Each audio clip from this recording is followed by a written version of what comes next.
So the first time I read it, I didn't read the whole thing. One of my really good friends' older sister, who is also into performing arts, she sent it to me. She's like, "Oh my God, you're gonna love this. It's about Trayvon Martin." And I was like, "Of course I'm gonna read it." And I read maybe like the first 30 pages, and I thought it was cool, but then I just never got back to it. But then one of our professors was like, "Hey, you guys can send me plays, and if I think it's something the school could do, I will bring it up when we're choosing shows for the next season." And so I was like, well, let me read the rest of this to see if we could actually do it. And so I read it and I absolutely loved it. And I was like, oh my gosh, this is so important, especially in a place like State College. I was like, we have to do it. And so I sent it to him and he said he loved it. And then he showed it to the rest of the people that were on the selection board, and then they're like, you're doing it. And I was like, oh my God, this is so amazing. So yes. So I think Hooded is timely, it's needed, and it is, what's another word?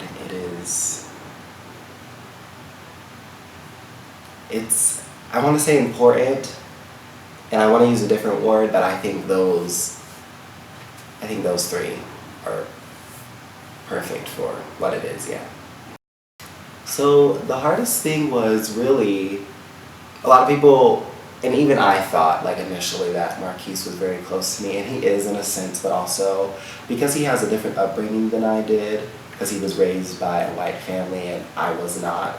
That's kind of been a challenge of like separating like myself and what I know to who Marquis is and like what he knows, because it's really two different worlds. And I think in terms of like my world, it's kind of in between True and Marquis's world, because I grew up in a predominantly white community, but my family, like I wasn't adopted into a white family, like my family is African American, and so I think like getting into that mindset and remembering that I can't react the way Jalen would and that I have to react the way Marquis would was a challenge, and it kind of made me like see not only things in the play differently, but kind of like just in life differently, and see it kind of helped me pick out my own ignorances that I may have that I didn't even know about. And so it's been a challenge, but it's also been beneficial and very educational.